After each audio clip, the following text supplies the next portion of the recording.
दमदार नहीं दिमागदार बनना है।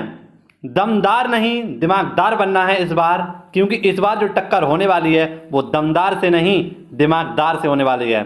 जी हाँ मित्रों, न संघर्ष न तकलीफ तो क्या खाक मजा है जीने में, अच्छे अच्छे तूफान ढल जाते हैं जब आग लगेगी उस सीने में। तो आइए मित्रों, 1 मई 2022 और एक बार फिर से हम नए पड़ाव की ओर चल पड़े हैं और एक नए माह की ओर चल पड़े हैं। तो क्यों ना एक नए प्रकार से शुरुआत की जाए। आप सभी मित्रों, आप सभी मेरे रसगुल्लों भाइयों के साथ मैं आज पहुंच चुका हूं 1 मई 2022 के एपिसोड पर। ठीक है मित्रों, तो आइए शुरुआत करते हैं एक बेहतरीन से मोटिवेशनल कोट के साथ। और आज की क्लास आपकी जीवन में 4 चांद लगाने वाली है मित्रों। आज की क्लास आपको बहुत पसंद आने वाली है। आज की क्लास को देखना, कुछ इंपॉर्टेंट जानकारियां आपको और एक्स्ट्रा वे में आपको लेकर जाऊंगा। ठीक है मित्रों, तो आज का हमारा मोटिवेशनल कोट आपको बहुत ज़्यादा ऊर्जावान बनाएगा और आपके चेहरे पर खुशी लेकर आएगा। जो पानी से नहाएगा वो सिर्फ लिबास बदल सकता है, जो पानी से नहाएगा वो सिर्फ लिबास बदल सकता है, लेकिन जो पसीने से नहाएगा वो इतिहास बदल सकता है। लेकिन जो पसीने से नहाएगा वो इतिहास बदल सकता है मित्रों। आप सभी को आपके पसीने की कसम, आप सभी को आपके सपनों की कसम, अगर आप इस वीडियो की तरफ पहुंचे हैं, आप इस वीडियो की तरफ आए हैं, तो इस वीडियो को पूरा अवश्य देखना। तभी आपको इस वीडियो की पूरी मेहनत और पूरे ज़बरदस्त तरीके से समझ में आने वाली है। 1 मिनट 2 मिनट 3 मिनट देखने से आपको इस वीडियो में कुछ भी पसंद नहीं आने वाला। जबकि आप अगर इस वीडियो को देखते हैं और दिल से जुड़े हुए हैं तो पूरा अवश्य देखना, आपको बहुत इंटरेस्ट आने वाला है और बहुत सारी चीज़ें आपको मेरे माध्यम से क्लियर भी होने वाली हैं। तो आइए मित्रों, एक क्वेश्चन की ओर चलेंगे जो मैं आपको बताऊंगा और बेहतरीन तरीके से इस क्वेश्चन को समझाऊंगा। एक एक पॉइंट आपके क्लियर हो जाएगा और उससे बनने वाला एक भी क्वेश्चन आपका बर्बाद नहीं जाएगा। तो आज का पहला क्वेश्चन आपके सामने है, प्रधानमंत्री जन आरोग्य योजना के तहत 100% परिवारों को शामिल करने वाला पहला जिला कौन सा बन गया है। तो आपको पता है एक प्रधानमंत्री योजना चली थी जिसे हम प्रधानमंत्री जन आरोग्य योजना के नाम से भी जानते हैं। वैसे तो हम उसे आयुष्मान भारत योजना के नाम से जानते हैं, लेकिन यहाँ पर उसे प्रधानमंत्री जन आरोग्य योजना के नाम से भी जाना जाता है। ठीक है, तो आप सभी को याद होना चाहिए कि एक जिला है जिसने सभी अपने जिलों के वासियों को 100% जो आयुष्मान भारत योजना के तहत गोल्डन, आप सभी को पता है गोल्डन कार्ड मिलता है, वो सबको प्रदान करा दिया है। सबको क्या कर दिया है? प्रदान कर दिया है। और वो गांव बना है सबा। सबा गांव कहाँ पर है? जम्मू कश्मीर में है। ठीक है, कहाँ पर है? सावा गांव जम्मू कश्मीर में है। हाल ही में मैंने आपको एक पढ़ाया था कबार पन बिजली योजना। कौन सी? कबार पन बिजली योजना। यह कहाँ पर? तो किश्तवाड़ में थी। और कैसे याद कराई थी? तो हम तो रह गए कुंवारे और किस्तों पर जी रहे हैं। तो ये कहाँ पर है? जम्मू कश्मीर में। कहाँ पर है? जम्मू कश्मीर में है, किश्तवाड़ जिले के। ठीक है, और कौन सी? तो कबार पन बिजली योजना। और हाल ही में सावा, जम्मू कश्मीर का सावा क्या हुआ है? तो 100% परिवारों को शामिल करने वाला पहला जिला बन चुका है। आप सभी को पता है आयुष्मान भारत योजना, इसमें 5 लाख रुपए प्रति परिवार को मिलते हैं। ठीक है, हर वर्ष के लिए यहाँ पर ये दिए जाते थे। ये आपको याद रखना है कैसी स्वास्थ्य बीमा योजना है आयुष्मान भारत योजना, और इसके तहत आपको पता है गोल्डन कार्ड दिए गए थे। यहाँ के 62,000 परिवारों को गोल्डन कार्ड दिया गया है। कितने? 62,000 परिवार के लोगों को गोल्डन कार्ड दिया गया है। जो आपको पता है किसमें? तो इस प्रधानमंत्री जन आरोग्य जो योजना है इसमें कार्ड दिया जाता है। ठीक है, ये से कार्ड दिया जाता है और इसी कार्डों में क्या होता है? मुखिया का नाम होता है, जो उसके परिवार का मुखिया होता है। तो वहाँ पर आपको किसी भी अस्पताल में जाने पर 5 लाख रुपए तक का फ्री इलाज मिलता है। ऐसे ही आपको पता है चिरंजीवी योजना। ये चिरंजीवी योजना कहाँ की है? तो ये चिरंजीवी योजना आपको याद रखनी है, राजस्थान की है। कहाँ की? राजस्थान की। यहाँ पर भी 5 लाख रुपए प्रति व्यक्ति को दिए जाते थे, माफ करना, प्रति परिवार को। लेकिन यहाँ पर अब 10 लाख रुपए कर दिए। कितने? 10 लाख रुपए कर दिए हैं। और 1 मई 2021 को चिरंजीवी योजना कहाँ से स्टार्ट की गई थी? तो ये स्टार्ट की गई थी राजस्थान से। जबकि प्रधानमंत्री जन आरोग्य, तो ये पूरे भारत की योजना है। ठीक है, ये आपको याद रखना है। अब आपके लिए 100% का एक डोज लगाने वाला हूँ। जो कौन कौन से काम 100% हो चुके हैं इनके बारे में हम बात करेंगे। ठीक है, तो इन फैक्टों में सबसे पहला ही क्वेश्चन हमारी परीक्षा की दृष्टि से बहुत इंपॉर्टेंट है, नव भारत साक्षरता अभियान। तो नव भारत साक्षरता अभियान पूरे भारत में चलाया जा रहा है और यहाँ पर 100% साक्षरता के लिए नव भारत साक्षरता अभियान चलाया जा रहा है। इसमें 5 करोड़ निरक्षर जिनकी उम्र 15 वर्ष से ऊपर है, उन सभी को क्या करना है? साक्षर बनाना है, उन्हें साक्षरता देनी है। इसीलिए ये 100% मिशन चलाया गया है और इसकी शुरुआत 1 अप्रैल 2022 से की गई थी। और कब तक? 31 मार्च 2027 तक 5 करोड़ निरक्षरों को जिनकी उम्र 15 वर्ष से ऊपर है उन्हें शिक्षित बनाना है। ये क्वेश्चन आपको नंबर दिलाएगा नव भारत साक्षरता अभियान। देखने में ये क्वेश्चन आपको बेशक छोटे लगे, लेकिन ये क्वेश्चन आपको नंबर दिलाएंगे। ठीक है, अगला आप सभी को पता है कि 100% वैक्सीनेशन वाला पहला यूटी कौन सा था? अंडमान निकोबार। 100% वैक्सीनेशन करने वाला गांव कौन सा था? तो वयान गांव। 100% वैक्सीनेशन वाला जिला कौन सा था? तो कुन्नूर जिला, हिमाचल प्रदेश। और आपको पता है 100% वैक्सीनेशन देने वाला राज्य कौन सा था? तो ये भी हिमाचल प्रदेश था। ऐसे ही आपको 100% जल वाला राज्य कौन सा है? तो गोवा। और 100% रेबीज मुक्त वाला गांव कौन सा है? तो ये है राज्य है गोवा। और लुई पास्चर ने आपको पता है रेबीज के टीके की खोज की थी। और 100% एलपीजी गैस कनेक्शन देने वाला राज्य कौन सा है? तो ये भी हिमाचल प्रदेश है। धुआं मुक्त एलपीजी युक्त गांव कौन सा है? तो माफ करना, राज्य कौन सा है? हिमाचल प्रदेश है। और 100% आपको पता है पेपरलेस सरकार किसकी है? तो 100% पेपरलेस सरकार है यूएई की। और आपको पता है हाल ही में नागालैंड क्या बना है? तो ये बना है पेपरलेस विधानसभा। कैसी? पेपरलेस विधानसभा। भारत का पहला राज्य कौन सा है? तो नागालैंड है। वो क्वेश्चन आपको याद रखने थे, ठीक है।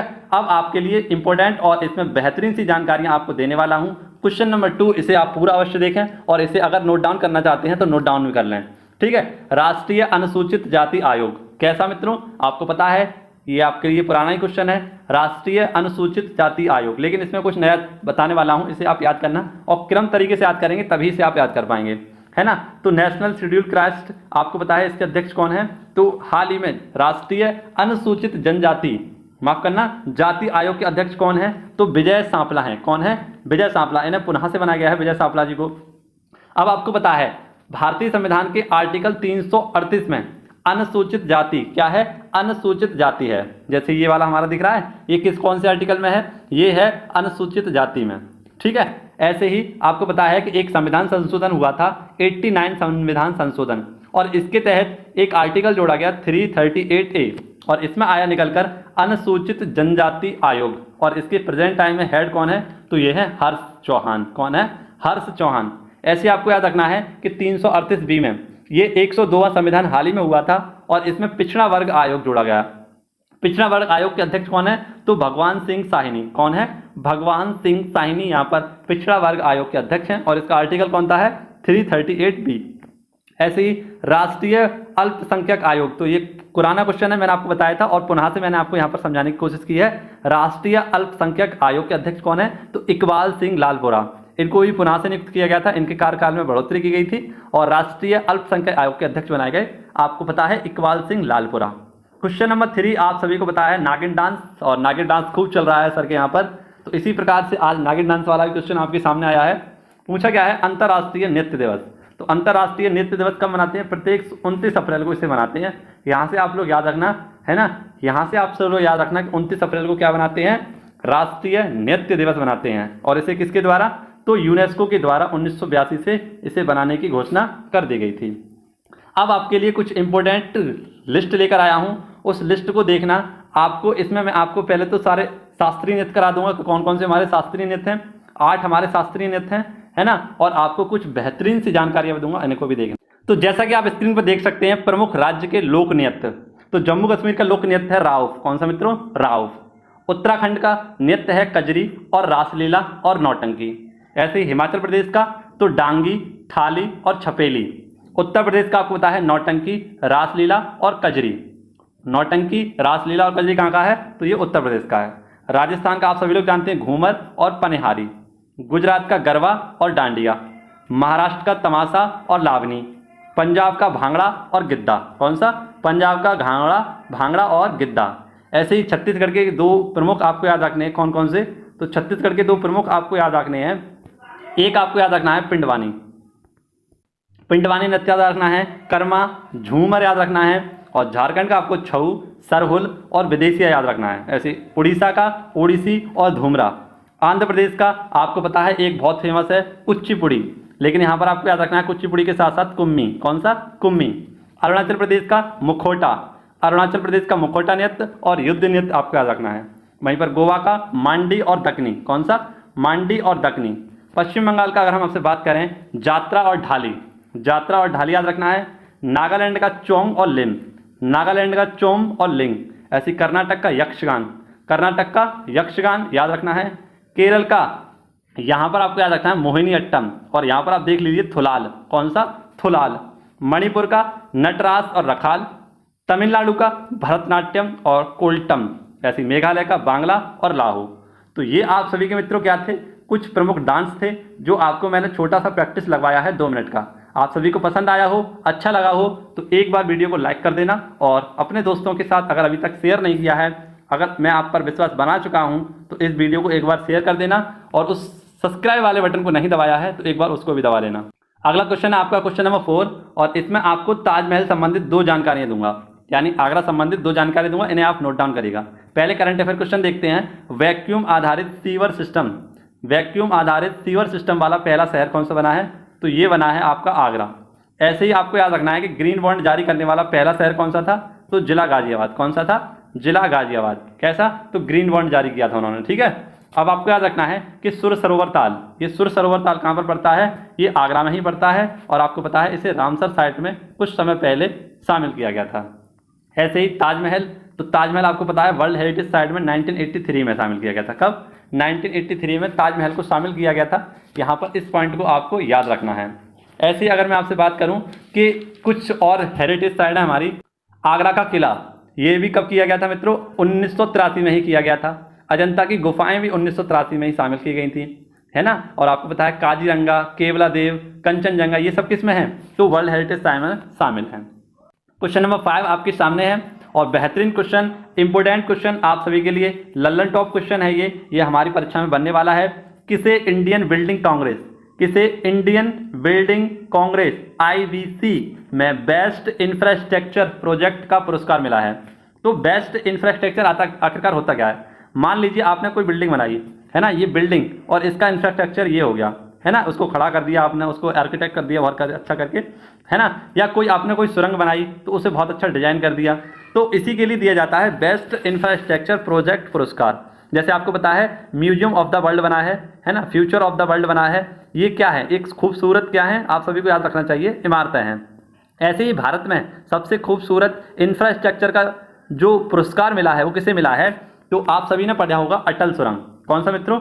अटल सुरंग, जिसका पुराना नाम था रोहतांग सुरंग, है ना। इसी में आपको पता है कि 9.02 किलोमीटर की यह सुरंग है और मनाली से लेह के बीच यह पड़ती है। कहाँ पर है? हिमाचल प्रदेश में। इसे बेस्ट इंफ्रास्ट्रक्चर का हाल ही में पुरस्कार दिया गया है। अब एक आपको इंपोर्टेंट चीज याद रखनी है कि सबसे लंबी रेल सुरंग कौन सी है? तो आप सभी लोग याद रखते थे अब तक पीर पंजाल। अब करंट अफेयर का क्वेश्चन है, यहाँ पर आपकी हो गई है T49। कौन सी? T49, ये कहाँ पर है? जम्मू कश्मीर में ही है, ठीक है। सेला सुरंग, ये सेला सुरंग कहाँ पर है? तो अरुणाचल प्रदेश में है।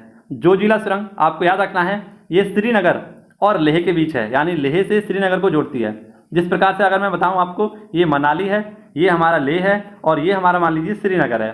तो यहाँ से यहाँ तक जाने के लिए आपको पता है कौन सा? अटल सुरंग का प्रयोग किया जाएगा और यहाँ से यहाँ तक जाने के लिए इस सुरंग का, जिसका नाम है जोजिला सुरंग, इसका यूज किया जाएगा। अब आपको पता है सबसे ऊंची सुरंग कौन सी? सबसे ऊंची सुरंग कौन सी है? तो सिंकुला दर्रा। हाल ही में ये पढ़ाया गया था आपको कि विश्व की सबसे ऊंची सुरंग कौन सी है? सिंकुला दर्रा। ये पॉइंट आपको याद रखने हैं। क्वेश्चन नंबर 5 और इसमें आपको IMF के बारे में फुल फैक्ट बताने वाला हूं, एक एक फैक्ट आपको समझाने वाला हूं। तो अगर आपने IMF देख लिया है तो आप सभी को बहुत बहुत धन्यवाद है ना। आप सभी लोग IMF से अपना 1 नंबर पक्का करने वाले हैं और इस क्वेश्चन को मैं बहुत ही ईजी वे में आपको समझाने वाला हूं, है ना। काफ़ी बड़ा क्वेश्चन है और समझने में काफ़ी दिक्कत भी होगी, लेकिन आपको बहुत चुटकियों में इन क्वेश्चन को समझा दूंगा। वर्ल्ड इकोनॉमिक आउटलुक, कौन सा मित्रों? वर्ल्ड इकोनॉमिक आउटलुक, ये एक रिपोर्ट है और किसके द्वारा जारी की जाती है? तो IMF के द्वारा जारी की जाती है, यानी इंटरनेशनल मॉनेटरी फंड के द्वारा जारी की जाती है। और इसने आप सभी को बता दूं कि कुछ समय पहले वर्ल्ड इकोनॉमिक इंडेक्स निकाला था और इसने उस अनुमान में, इसने जो अपनी रिपोर्ट निकाली थी उसमें एक अनुमान लगाया था GDP का अनुमान। किसका? GDP का अनुमान लगाया था कि इस बार इसकी इतनी GDP रहने वाली है, इस देश की इतनी रहने वाली है, विश्व की इतनी रहने वाली है।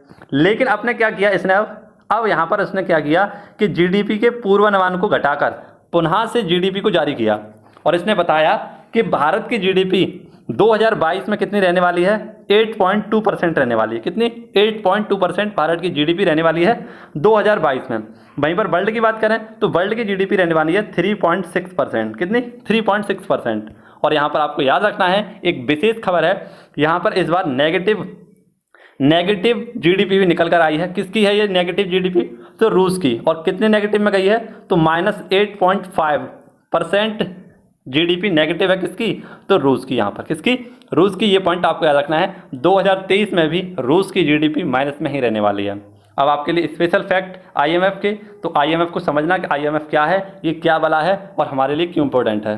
देखिए मित्रों, IMF इसे हम हिंदी में कहते हैं अंतर्राष्ट्रीय मुद्रा कोष। क्या कहते हैं? अंतर्राष्ट्रीय मुद्रा कोष। इसकी स्थापना ब्रेटन वुड्स सम्मेलन के द्वारा 1944 में की गई थी, लेकिन इसने अपना काम करना कब स्टार्ट किया? 1945 में। ठीक है, ये पॉइंट आप सभी को याद रखना है। 1944 में इसकी स्थापना की गई थी, लेकिन वर्क कब स्टार्ट किया था? 1944 में।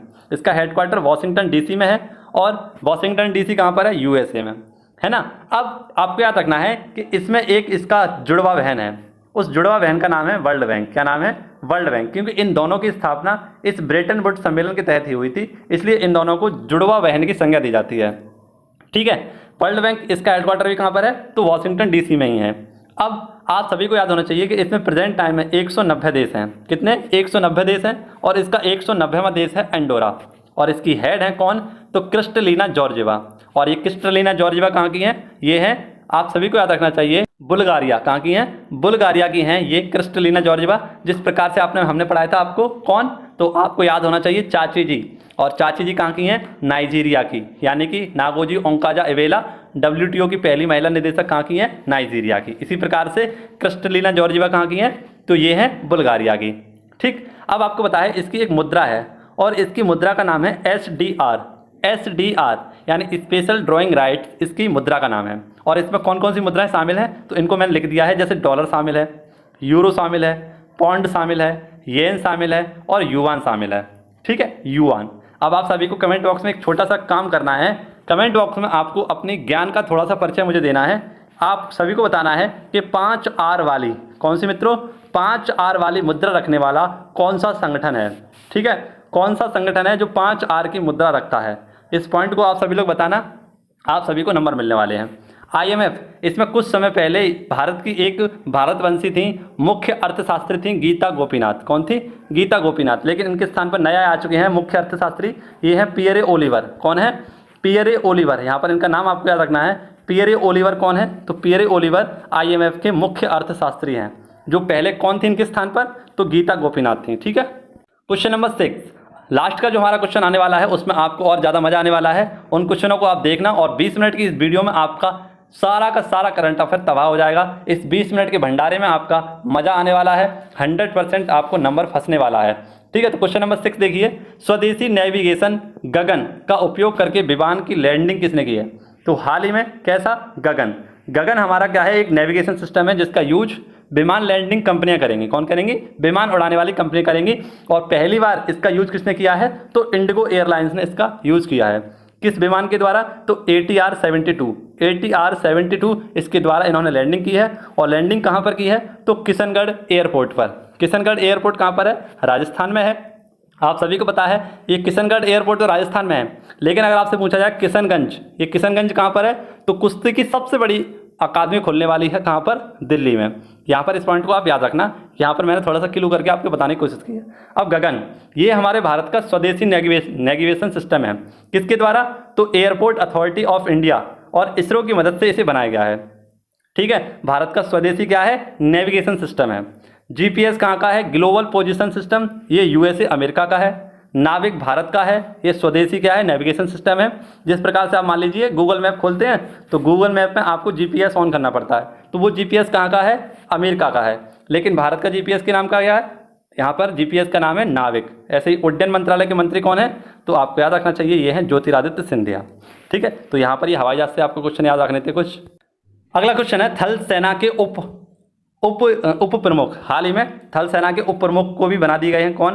तो थल सेना के, भारतीय थल सेना के उप प्रमुख बनाए गए हैं BS राजू। ओए राजू प्यार ना करियो करियो, दिल टूट जाता है, चाहत की बात ना करियो। ठीक है, तो यहाँ पर कौन बनाए हैं? BS राजू। कौन बनाए हैं? तो थल सेना के उप नियुक्त किए गए हैं ये उप प्रमुख। ठीक है, और आप सभी को पता है अध्यक्ष तो हमारे मनोज पांडे ही हैं। कौन है? मनोज पांडे। अब आपके सामने है सेना स्पेशल। तो इस क्वेश्चन को हमने आपको कराया था कि जो मनोज पांडे हैं, मनोज पांडे हाल ही में भारतीय थल सेना के 29वें नए प्रमुख बने हैं। कौन बने हैं? 29वें नए प्रमुख बने हैं। किसके स्थान पर? तो मनोज मुकुंद नरवणे के स्थान पर हैं। ये कौन है अभी प्रेजेंट टाइम में? तो सेकंड CDS हैं। थल सेना थल सेना दिवस कब मनाते हैं? तो 15 जनवरी को। वायु सेना दिवस 8 अक्टूबर को। और जल सेना दिवस मनाते हैं कब? 4 दिसंबर को। इसे आपको रिवर्स रिवर करना है, आगे पीछे हो गए हैं, ठीक है। प्रथम थल सेना अध्यक्ष कौन थे? तो राजेंद्र जी। वायुसेना के प्रथम अध्यक्ष कौन थे? तो एस मुखर्जी। नौसेना के प्रमुख अध्यक्ष कौन थे पहले? तो ये थे रामदास कटारी, और प्रेजेंट टाइम में इन दोनों के नाम भी मैंने मेंशन कर दिए हैं, ठीक है। क्वेश्चन नंबर 8 आप सभी के लिए बेहद इंपॉर्टेंट है। ब्रह्मोस का पोतरोधी संस्करण का सफल परीक्षण किया गया है। तो ब्रह्मोस का कैसा? पोतरोधी संस्करण है, और इसका दोबारा से सफल परीक्षण किया गया है कहाँ पर? तो अंडमान निकोबार कमान पर। अंडमान निकोबार कमान एक ऐसी कमान है जहाँ पर तीनों सेनाओं का हेडक्वार्टर है, जिसे हम त्रिकोर कमान के नाम से भी जानते हैं। अंडमान निकोबार पर ही थल सेना, वायुसेना और जल सेना तीनों को क्या है? हेडक्वार्टर, इकट्ठा हेडक्वार्टर है, इसीलिए इसे त्रिकोर कमान का नाम से भी जाना जाता है। ये पॉइंट आपको याद रखना है। भारतीय नौसेना के द्वारा इसका सफल परीक्षण किया गया है। ब्रह्मोस मिसाइल आप सभी लोग जानते हैं, सुपरसोनिक मिसाइल है, ठीक है। इसकी स्पीड 2 मैक से ज़्यादा है। ये भारत और रूस की सहायता से बनाई गई सरफेस टू एयर मिसाइल है। कैसी? सरफेस टू एयर मिसाइल, या भूलो, दागो या भूल जाओ मिसाइल है, ठीक है। आईजीएमडी यानी इंटीग्रेटेड मिसाइल डेवलपमेंट प्रोग्राम कब चला गया था? तो 1983 में चलाया गया था। डॉक्टर अब्दुल कलाम जी के नेतृत्व में इसे चलाया गया था, और इसमें 5 मिसाइलों का डेवलप किया गया: पृथ्वी, अग्नि, त्रिशूल, नाग और आकाश, ठीक है। यहाँ पर एक पॉइंट याद रखना है। क्वेश्चन नंबर 10 आप सभी के लिए बेहद इंपॉर्टेंट क्वेश्चन है, और इसमें आपको बताऊंगा कि किस प्रकार से चाइना अपनी पॉलिसी चला रहा है, और इस चाइना की पॉलिसी में अब उसका एक कदम तोड़ दिया गया है। क्या कर दिया गया है? उसका एक कदम तोड़ दिया गया है, ठीक है। उसका एक कदम पर अब हमने क्या कर दिया है? बाजी लगा दी है, और आप सभी को याद रखना है क्या बाजी लगाई है। तो देखिए मित्रों, ये हमारा भारत है, और भारत में अगर हम बात करें, चाइना हमारे उत्तर में है, चाइना हमारे उत्तर में है। तो इसने क्या किया? भारत को घेरने के लिए इस प्रकार से अपनी मोतियों की माला नीति चला रहा है। क्या चला रहा है? मोतियों की माला नीति। यहाँ पर है बांग्लादेश, तो बांग्लादेश में इसने एक चटगांव बंदरगाह है, इस पर कब्जा कर लिया था कुछ समय पहले। म्यांमार के नीचे आया यहाँ पर, तो कोको द्वीप पर कर लिया। यहाँ श्रीलंका है, तो श्रीलंका पे इसने किसका? यहाँ पर हमन टोटा पर अधिकार कर लिया। यहाँ पर मालदीव है, तो माले, यहाँ का एक द्वीप है माले, उस पर अधिकार कर लिया, जो मालदीव की राजधानी है। ऐसे ही यहाँ पर आपको पता है पाकिस्तान, तो चीन इकोनॉमिक कॉरिडोर बनाया इसने, पाकिस्तान चीन इकोनॉमिक कॉरिडोर, और यहाँ के ग्वादर बंदरगाह पर कब्जा कर लिया। तो इस प्रकार से ये क्या कर रहा है? भारत को घेरने की कोशिश कर रहा है। और आप सभी को पता है ये करता क्या है? तो सबको लोन देता है इन सभी को, और उन पर कब्जा कर लेता है ना। लोन देकर उन पर क्या कर लेता है? कब्जा कर लेता है। तो ऐसे ही बंदरगाह, एक बंदरगाह था जिसका नाम था चटगांव बंदरगाह। ये चटगांव बंदरगाह कहाँ पर है? बांग्लादेश में। इस पर भी इसने ऐसे ही क्या कब्जा करने की कोशिश की, लेकिन यहाँ पर जो यहाँ की प्रधानमंत्री हैं, यहाँ से मोदी जी से मिलती हैं, और इन्होंने भारत को इस चटगांव बंदरगाह को किस पर? तो लीज पर दे दिया है। यानी अब चटगांव बंदरगाह किसकी देखरेख में रहेगा? तो भारत की देखरेख में रहेगा। आप सभी को पता है लॉन ट्रैप पॉलिसी, इसकी क्या है? लॉन ट्रैप पॉलिसी, यानी कर्ज दो और कर्ज के बहाने उसको दबा लो। तो इसने इतने सारे चीज़ों को दबा लिया है। क्या कर लिया है? इतने सारे, जैसे चटगांव बांग्लादेश में था, इसे दबा लिया था। कोको म्यांमार में था, इसे दबा लिया था। हम्बनटोटा श्रीलंका में था, इसे दबा लिया था। माले मालदीव में है, इसे दबा लिया था। और ग्वादर बंदरगाह पाकिस्तान में है, इसे दबा लिया था। आपको पता है चीन इकोनॉमिक कॉरिडोर भी अब क्या हो गया है? बंद कर दिया गया है। इसे क्या कर दिया गया है? इस पर रोक लगा दी गई है यहाँ के नए प्रधानमंत्री शहबाज शरीफ जी के द्वारा। ये पॉइंट आपको याद रखना है। और पुनः से आपको पता है चटगांव बंदरगाह भारत के पास, यानी भारत के पास लीज पर रहेगा, ठीक है। अगर आपको ये क्वेश्चन समझ में आया हो, अच्छा लगा हो, मेहनत पसंद आई हो, तो वीडियो को लाइक शेयर सब्सक्राइब जरूर करना। अगला क्वेश्चन आपके सामने, क्वेश्चन नंबर 11, बिजली उत्सव। कौन सा मित्रों? बिजली उत्सव। तो कड़कड़ा के बिजली कहाँ पर बन रही है? आप सभी को पता है ये मणिपुर, उड़ीसा और छत्तीसगढ़ में। और आप सभी को पता है इस प्रकार बिजली की जो मुसीबत आ रही है भारत पर, ये सभी को पता है कि इस वक्त उत्तर प्रदेश में भी बिजली का थोड़ा सा बुरा हाल चल रहा है, और इसीलिए क्या बना रहे हैं? तो आप सभी को याद रखना चाहिए, यहाँ पर बिजली उत्सव एक प्रकार से बना रहे हैं। हालांकि इसका उद्देश्य रखा गया है क्या? आज़ादी महोत्सव @75। इसके लिए क्या बना रहे हैं? बिजली महोत्सव बना रहे हैं। कहाँ पर? तो मणिपुर, उड़ीसा और छत्तीसगढ़ में। इस प्रकार यूपी के कासगंज में भी काफ़ी बुरी तरीके से बिजली की कमी है, खपत हो रही है। और क्या लट्ठे टूटने का क्या रखा जा रहा है? तो आप सभी को पता है आंधी बिहार आ रही है और लट्ठे टूट रहे हैं, इस वजह से नहीं आ रही है। लेकिन इसका अलग ही उद्देश्य है, अलग ही मामला चल रहा है, ठीक है। आप नहीं समझेंगे, इन चीज़ों को सरकार ही समझ सकती है, ठीक है। तो आज के ये हमारे टॉप इंपॉर्टेंट क्वेश्चन समाप्त होते हैं। ये सारे के सारे क्वेश्चन मैंने आपको कराए, एक सिंपल वे में आपको समझाने की कोशिश की। आशा करता हूँ आपको पूरी वीडियो अच्छी लगी होगी, पसंद आई होगी। इसी के साथ आपसे मिलेंगे अगली वीडियो में। तब तक के लिए आप सभी लोग घर पर रहें, सुरक्षित रहें, हंसते रहें, मुस्कुराते रहें और अपना ख्याल रखें। मिलेंगे आपसे अगली वीडियो में। धन्यवाद। जय हिंद, जय भारत। चैनल को सब्सक्राइब जरूर कर लेना।